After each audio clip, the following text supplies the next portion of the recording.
Over the course of your lifetime, some of your most important communication will take place in one group or another.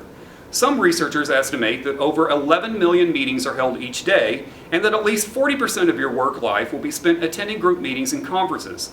Therefore, knowing how to relate to others in a group setting and handle group conflict is not only vital if you are to attain personal success, but also if you are to attain professional success. We experience conflict every day in our relationships with friends, significant others, or even with colleagues on the job. However, opportunities for conflict are likely to increase when you are working in a group. We've all worked in groups for a class assignment. It is possible that some of you may have had a bad group experience. In fact, some of you may have had bad group experiences already. What makes the experience so bad? Some people in the group don't do their fair share of the work, are hard to contact, won't adjust their schedules to meet the needs of the group. Some don't even come to meetings at all. Some members that do come to meetings joke around and are very unproductive. If you've had such an experience, how did you handle it? If you've been fortunate not to have that experience, just imagine the situation. How would you handle it? Blake and Mouton developed what has become a very popular conflict grid. The model contains 5 conflict styles: the avoider, accommodator, compromiser, competitive forcer, and the problem-solving collaborator. You are likely to exhibit at least one of these styles in each conflict situation.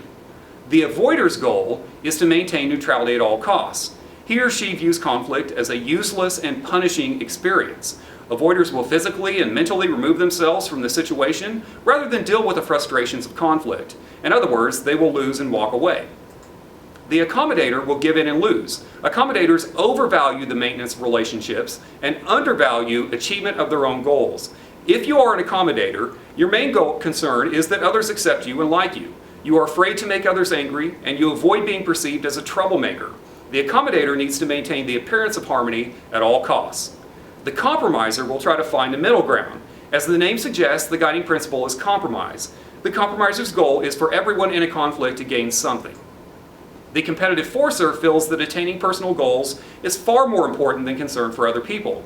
Competitive forcers have an overwhelming need to win and dominate others. You've all probably encountered a competitive forcer. The problem-solving collaborator has a win-win attitude. Problem-solving collaborators actively seek to satisfy their own goals as well as those of others. They view conflict as normal and helpful. They're able to discuss differences without making personal attacks.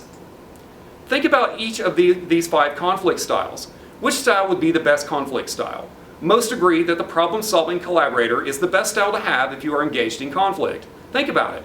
The problem-solving collaborator has a win-win attitude. They not only want to satisfy their own goals, they want to help you reach your goals as well. To them, conflict is acceptable. It's normal. It's helpful.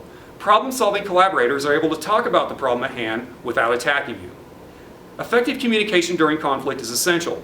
With the amount of group experiences you will have in your professional career, use the time now to polish your skills and learn from your experiences. Conflict is everywhere. When you find yourself in conflict, remember Blake and Mouton's 5 conflict styles. Thank you for your participation and good luck in Com 110 this semester.